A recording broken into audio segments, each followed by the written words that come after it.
What do you think of when I say the name GameStop? Maybe you got nostalgic happy memories thinking about, your very first midnight release or that PlayStation 2 your father bought you all the way back in 2001. Maybe you got a bit, cynical, you're a little black pilled. You think, oh right, they just canceled Game Informer and if I trade in my copy of Super Mario Bros. Odyssey, maybe I'll get enough for a McChicken in the bus ride home. But what you don't think of, I can almost guarantee it, is retro games. Welcome back to Words Paradise. I'm your host, Leon Idol, and yes, if you hadn't heard, GameStop retro stores are opening. I cannot believe they're opening brick and mortar stores for retro gaming after they just canceled the longest running video game magazine in the world, I'm pretty sure, with Game Informer, because nobody wants physical media. Nobody wants to buy physical magazines. I get it. We're all in this sort of like nostalgia mode. Things like Stranger Things are making folks, oh, remember the 80s? We're getting a bunch of remasters of video games because modern gaming sucks. In fact, there's a lot of old games being played on Steam right now because by and large, people aren't buying a lot of new games. So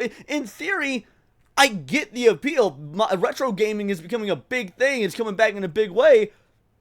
But also, we got emulation. We got the internet. We've got Steam. Like, it's so weird. You're telling me you're going to take brick and mortar stores, which, you have to pay for rent. You have to pay for electricity. You got to, the shelving space. It's going to rely entirely on people bringing in and selling used copies of games. So other people, like, the economy just doesn't seem like it's there for this sort of thing. And even if it is GameStop really the one that you guys trust to manage it? So we're going to get into this article, actually a couple of articles, but before we do, hit the subscribe button. I'm a nerdy news channel. I cover nerdy news every day.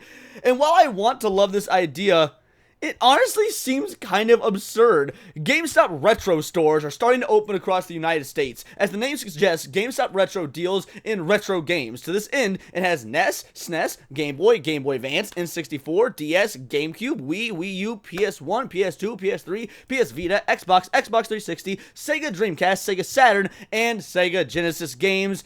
You had me at GameCube and Dreamcast.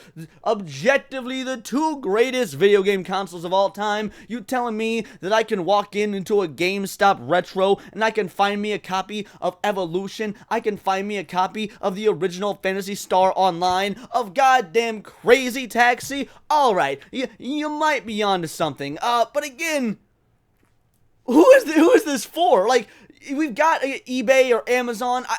I love game preservation. In fact, I made a video literally like a couple weeks ago about Sega making strides towards game preservation with the new Sonic Generations Sonic Cross Shadows game, and how I think it's a good move. But by the same token, we're in this really weird state right now where these games are most likely being just bought and not even played, maybe just bought by collectors. People are like, oh, I want to, house these physical games. I want to hold them for preservation purposes. I mean, how many folks do you really know that still boot up their PS2? Now, if you do, mad respect. I appreciate you. I think that you will live in life the correct way. If your options are PlayStation 5 or PlayStation 2 and you're booting up that PS2 and you're playing like Dark Watch or the original Battlefront 2 or something to that effect, bro, mad respect. I wish we could all be legends and mad lads like you. But you gotta admit, like, that's a minority of folks here. Even those that are playing retro games, like me, because I'm a retro gamer, I'm doing it on my PC. Like I've got older consoles, but I can emulate the games, or I can get updated versions of the games that I can then mod, that I can run at better specs. Like, don't get me wrong. There is, every now and again, I just get that itch to pop on my Dreamcast or pop on my GameCube, play some Smash Bros. Melee, something like that, with the original frame rates, with the original non-HD visuals, and it feels good. But it feels good for the night I'm doing it. Maybe ordering some pizza, hanging out with some buddies, getting our nostalgia on. It's not an all-the-time thing. As much as I love my GameCube, I don't even keep it hooked up or on display. It's in a closet with all the cabling around it, and I usually only break it out to show people that it's the limited edition Smash Bros. Version, and I've had it signed by Charles Martinet, the voice of Mario. Like, that's my GameCube has become a status symbol more than it is an actual console. And I'm a massive retro gamer. I don't think there really is an economy for this. Oddly enough, while PS Vita games, it appears there are no PSP games, or at least they're not being advertised like games for all other platforms.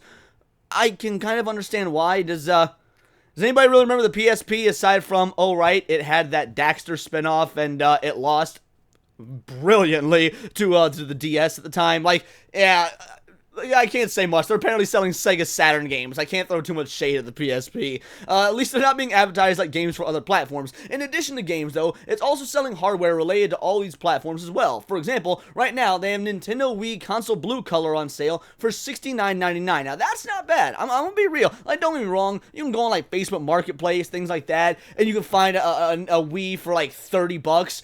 But maybe you realize that Wii isn't a bad side of town. If you go over to pick it up, maybe it's not gonna be there. All the pieces won't be there, or a worst case scenario, you're gonna get mugged while you're pulling out your wallet to hand them $30 cash. Like, okay, I would pay the upcharge of $70 instead of $30 if it meant not getting stabbed in a bad neighborhood. But in all reality, $70 for a Wii really isn't bad. Like the Wii is a console with an exponential amount of games. It's one of the, I think it's the second best selling console of all time after the PS2. Being able to pick one up, especially if you've never had one, or you had one, you sold it, now you want to relive it, that's a pretty good deal. Again, I have a Wii. I still have my Wii, it's just not my GameCube. It's not hooked up, but I still have it. I still have a bunch of the peripherals. I still have the tennis racket that you put the controller into, and the baseball bat and whatnot for Wii Sports.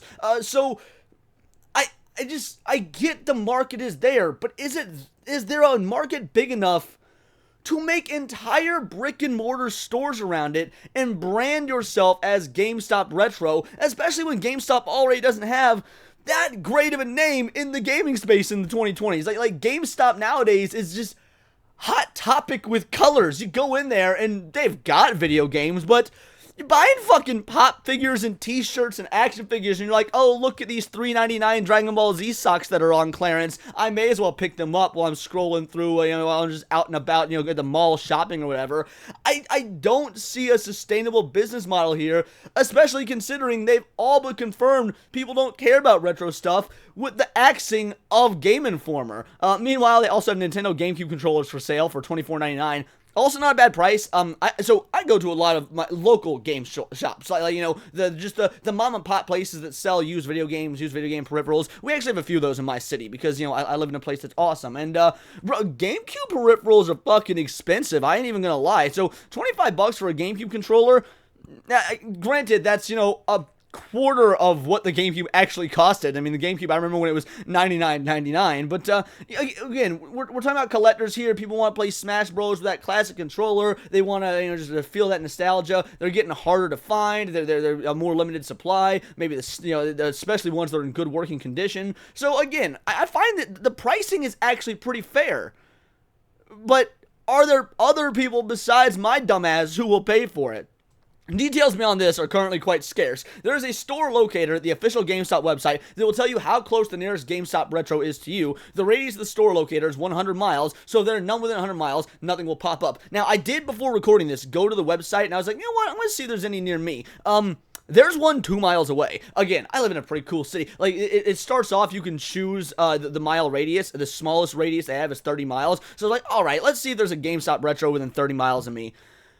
Bro, there's one within fucking 2 miles of me. I might go there this weekend just to check it out and see what the hubbub is about, and maybe I'm gonna look like an idiot and be proven completely wrong. The next one after that, though, I had to change it to the 100-mile radius.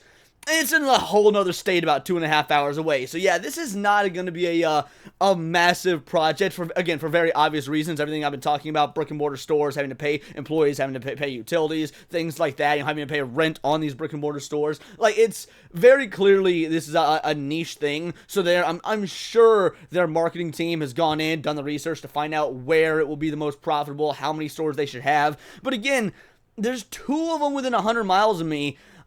You're limiting your customer pool even more so, because who's going to drive 100 miles to buy their copy of Sonic Adventure when they can just go on eBay or Amazon and get it, next day shipping for probably the same, if not an honestly better price, and they don't have to drive 50, 60, 70 miles, unless you're already out making a day of it, unless you're a flea marketer, you're a collector, you do those, which is something that I do. I'm a fan of going out and just finding old school collectibles, buying them. I mean, obviously, look behind me, I like physical collecting. but it seems to be a dying art. So this is and now that we're in the recession period we're in, this is a really weird time to launch a project like this. As you'd expect, gamers are excited for the prospect of GameStop Retro, if not purely for the nostalgia. Are they though? Are gamers excited for this? Because I haven't even seen anyone talking about it. When I saw this article pop up in my Google News feed, it took me by complete surprise. No one has mentioned this. So are gamers excited about it? Like, I can't wait to hear what you guys think, genuinely, because, well, I mean, I genuinely always can't wait to hear what you guys think in the comments down below, but this is a real interesting one, considering it's not part of the culture war stuff I normally cover.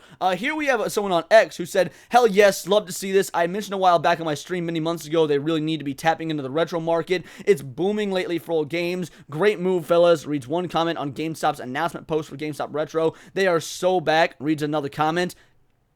Are they so back? Because 2 weeks ago, every game-related YouTuber and streamer under the sun, your boy included, straight up dogging on them. And frankly, we've been dogging on him for years. I mean, there is a meme about how if you take Red Dead Redemption 2 the day after it came out and trade into GameStop, you got like $7.49. And that was our best case scenario. Like, maybe this is just one of those things where it's comicbook.com and comicbook.com are absolute shills for the mainstream industry, so they see these big daddy corporations and they want in on the goodie bags and they want in on the access, so they're going to report on this in a favorable light. And I do think this is a cool idea. I just don't think it's an idea that will work whatsoever, and it's so weird to me that this article didn't point out any of the so obvious flaws that I was able to come up with while just off the top of my head jacking my jaw to you guys. So yeah, those are my opinions, but I really want to know yours in the comments down below. So let me know, because this is interesting, and I know that my viewership when it comes to being gamers